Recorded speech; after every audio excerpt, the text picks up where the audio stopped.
আসসালামু আলাইকুম, কেমন আছেন সবাই? আশা করি সবাই ভালো আছেন। বর্তমানে যারা সৌদি আরবে নতুন আসবেন, আসতেছেন বা আসার কথা ভাবছেন তাদের জন্য আজকের এই ভিডিওটা খুবই গুরুত্বপূর্ণ ভিডিও। আশা করি ভিডিওটা শেষ পর্যন্ত দেখবেন। সৌদি আরবে বর্তমানে প্রচুর পরিমাণে প্রবাসীরা এসে যে সমস্যার সম্মুখীন হয় সেটা হলো এক কোম্পানির ভিসার কথা বলে অন্য কোম্পানিতে পাঠায়। ভিসায় এক কোম্পানির নাম লেখা, পাঠাইছে অন্য কোম্পানিতে কাজ করার জন্য, এসে আটকা পড়ে থাকে। কোম্পানি খুঁজে পায় না। এই বিষয় নিয়ে আমি এর আগে অনেক ভিডিও দিয়েছিলাম। এই ভিডিওটার আগের ভিডিওতে আমি বলেছিলাম যে সৌদি আরবের ভিসা নিয়ে এজেন্সির প্রতারণা। আপনারা স্ক্রিনে ফলো করেন, সেই ভিডিওতে এক ভাই লিখছেন 70 জন লোক একসাথে এসেছে, এক কোম্পানির ভিসা দিবে বলে অন্য কোম্পানিতে পাঠিয়েছে, এখন তারা সবাই রুমে আটকা পড়ে আছে। তো এরকম হাজার হাজার প্রবাসী বর্তমানে সৌদি আরবে এসে ফেঁসে যাচ্ছে একমাত্র এজেন্সির কারণে এবং দালালের কারণে। বাংলাদেশে বেশ কিছু এজেন্সি আছে, তাদের কাছে এই অগণিত ভিসা পড়ে আছে, আর যেগুলার কোনো মা বাপ নেই, যেসব ভিসার কোনো জন্মের পরিচয় নেই। একটা ভিসার জন্মের পরিচয় থাকলে তো একজন প্রবাসী ওই ভিসাটা দিয়ে এসে তার অভিভাবককে খুঁজে পাওয়ার সম্ভাবনা থাকে। আর যদি তার জন্মের ঠিক না থাকে, সেই ভিসাটা দিয়ে যদি সৌদি আরবে আসে, সেই ভিসার অভিভাবক খুঁজে পাবে কেউ? অবশ্যই পাবে না। বাংলাদেশে বেশ একেবারে অগণিত অগণিত কিছু এজেন্সি আছে যাদের কাছে স্বল্প মূল্যে ভিসা পাওয়া যায়, এবং আপনাকে খুব মানে জোরালোভাবে মডিফাই করার জন্য চেষ্টা করে, ভিসা বিক্রি করার জন্য বা আপনাকে পাঠানোর জন্য আপনাকে 100% গ্যারান্টি দিবে। ভাই, আপনাদেরকে বলবো যে এই ধরনের এজেন্সি আপনাকে মিষ্টি মিষ্টি কথা বলে একেবারে কনফিডেন্সের সাথে কথা বলবে যে আপনাকে এমন করবে, সেমন করবে, এন করবে, ত্যান করবে, সৌদি আরবে আসলে আপনি কোটি কোটি টাকা কামাবেন। ভাই, ওই ধরনের এজেন্সি থেকে আপনি দূরে থাকেন। কথায় আছে, আগে তিতা পাছে মিঠা। যেই ধরনের এজেন্সি আপনার সাথে প্রথম থেকে শেষ পর্যন্ত একই ধরনের কথা বলবে, আর সেই কথাগুলো আপনার কিছু ভালো লাগতেও পারে, ভালো নাও লাগতে পারে।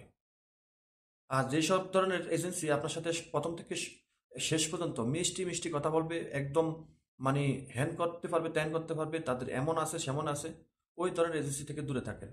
যে ধরনের এজেন্সির কথাগুলো কিছু মিষ্টি কিছু তিতা লাগে, সেই ধরনের এজেন্সির বিষয় সম্পর্কে একটু চিন্তা ভাবনা কম করলেও চলে। কারণ যারা সলিড, তারা কিন্তু সলিড কথা বলে, আর সলিড কথা সবসময় কিছু মিষ্টি লাগে, কিছু তিতা লাগে। আর আনসলিড কথাগুলো, মিথ্যাবাদীর কথাগুলো সবসময় মিষ্টি হয়, আর পরে হয় তিতা। আপনারা অবশ্যই সৌদি আরব আসার আগে যে বিষয়গুলো মাথায় রাখতে হবে, সেই বিষয়গুলো আমরা পূর্বের ভিডিওতে অনেকবার বলেছি।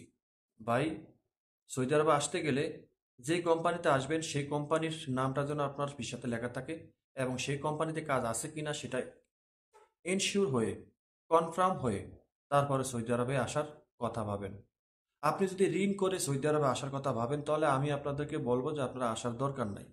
আমাকে অনেকে কমেন্টে গত 2-3 দিন আগেও, এই ভিডিওটা আপলোড করার 2-3 দিন আগে এক ব্যক্তি আমাকে বললেন যে সৌদি আরবে এত সমস্যা হলে বা এত কাজ যদি একেবারে নাই থাকে, তাহলে আপনারা থাকেন কি কারণে? আমি তাদের উদ্দেশ্যে বলবো যে ভাই, আপনারা মানে কথায় আছে না যে আবুট আবাট কুরা হুজুরা, বুজুর্গ, আপনারা হচ্ছেন ওই লেভেলের। আমরা যখন বিদেশে আসি নাই, তখন গ্রামে গঞ্জে বিভিন্ন সময় আত্মীয় স্বজন যদি বিদেশে থাকতো, 1996, 98, 99, 2000 সালে বা 2001-2 সালে, তখন যদি আমরা কখনো কোনো আত্মীয় স্বজনের বলতাম যে ভাই বিদেশে যাব, যদিও আমি বলি নাই, আমার পার্শ্ববর্তী বা আমার বাড়ির অনেক লোকেই বলতো আমাকে বিদেশে নিয়ে যান। বলতো বিদেশে অনেক কষ্ট। তখন বলতো বিদেশে অনেক কষ্ট, কারণ তখন কাজের অভাব ছিল না। আর এখন বলে বিদেশে কাজ নাই, তার মানে কষ্টও নাই। অভাব আছে কিসের? পয়সার। কাজের অভাব থাকা মানেই পয়সার অভাব। তো যখন আমাদেরকে বলতো যে বিদেশে অনেক কষ্ট, তুমি বিদেশ করতে পারবে না, তখন আমরা ভাবতাম কি যে আমি গেলে মনে হয় এতে কাজ, এই লোকের কাজটা কমে যাবো গা, হিংসামি করে, পিন্নারি করে। ভাই, তারা কিন্তু সবসময় সলিড কথাটাই বলছিল। আমরা কিন্তু তখন বুঝতে পারি নাই। আমরা দেশে থেকে বলতাম যে আমি সৌদি আরবে বা বিদেশে যে কোনো দেশে গেলে মনে হয় ওনার সমস্যা, উনি হিংসামি করিয়া এই কথাগুলো বলে বা আমাকে আমি যাই বা আমি যেতে চাই এটা উনি চাচ্ছে না। তো ঠিক একইভাবে ২-৩ দিন আগে এক ব্যক্তি আমাকে কমেন্ট করছেন যে আপনারা কেন চলে আসেন না? সৌদি আরবে যদি অবস্থা এত খারাপ থাকে তাহলে আপনারা কেন চলে আসেন না? তাদের উদ্দেশ্যে বলবো ভাই, আপনাকে ওয়েলকাম। আপনি সৌদি আরবে আসেন। আপনাকে কেউ বাধা দিবে না। আপনাকে জাস্ট সাজেস্ট করা হয়েছে ঋণ করে যদি সৌদি আরবে আসতে চান তাহলে আসেন না। নিজের পকেটের টাকা দিয়ে আসেন। আর আপনার যদি বিমানে চড়ার থাকে, এই ইচ্ছা থাকে তাহলে আপনি ঋণ করে আসেন বা নিজের পকেটের টাকা দিয়ে আসতে চান আসেন। অসুবিধা নেই। আমরা সৌদি আরবে ১ দিন ২ দিন নয়। আমরা ১.৫ যুগ পার করে দিয়েছি। যার কারণেই আমি আপনাদেরকে বা আমরা আপনাদেরকে সতর্কমূলক কথাগুলো বলি। আসি মেন কথায়।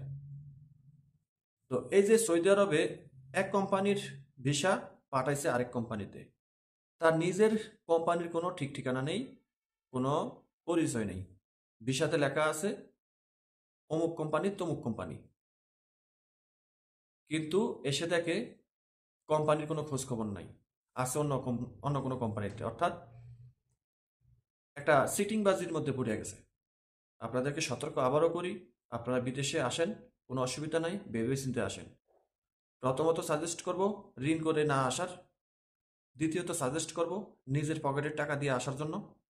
তৃতীয়ত সাজেস্ট করব যে আপনি যে কাজে আসবেন সেই কাজ, যে কোম্পানিতে আসবেন সেই কোম্পানির নাম আপনার ভিসাতে যদি থাকে তাহলে আসবেন। ৪ নাম্বারে সাজেস্ট করব আপনি এক কোম্পানির নামের ভিসা দিয়ে অন্য কোম্পানিতে আসবেন না। এজেন্সির প্রলোভনে পড়বেন না। আপনি ভালো করে যাচাই বাছাই করে, যারা বিদেশে থাকে, যারা সৌদি আরবে থাকে, আমরা যারা থাকি, আমাদের মতন অনেক প্রবাসী, লক্ষ লক্ষ প্রবাসী সৌদি আরবে আছে। তাদের সাথে কোনো না কোনোভাবে যোগাযোগ করে বা একটা সাজেস্ট নিয়ে তারপরে আসার চেষ্টা করেন। ১০ জনকে জিজ্ঞাসা করবেন সৌদি আরবের এই কাজের অবস্থা কি, এই কোম্পানি আছে কিনা, এই এইভাবে আসলে কিরকম হয়। যদি আপনাকে ১০ জনের ভিতরে ৭ জনে সাজেস্ট করে যে সৌদি আরবের অবস্থা ভালো না, তাহলে আমি আপনাকে বলবো আপনি ওইটা ধরিয়ে রাখবেন। ৭ জন না, যদি ১০ জনের ভিতরে ৬ জনও বলে যে সৌদি আরবের অবস্থা করুণ অবস্থা, না আসাটাই ভালো, তাহলে দয়া করে না আসাটাই ভালো হবে। আসলে আপনি বিপদে পড়ার সম্ভাবনা আছে। এরপরও যদি আপনি আসতে চান তাহলে কাউকে জিজ্ঞাসা করার প্রয়োজন নাই। আপনি বিমানে উঠতেছেন, ফ্লাই করতেছেন, সেটা আপনার মানে ব্যক্তিগত মত। তো আশা করি বুঝতে পেরেছেন। ভিডিওটা যদি ভালো লাগে শেয়ার করে দিবেন। চ্যানেলটি সাবস্ক্রাইব করে পাশে থাকা বেল আইকনটা অন করে রাখবেন পরবর্তী ভিডিও পাওয়ার জন্য। সবাই ভালো থাকুন। আল্লাহ হাফিজ।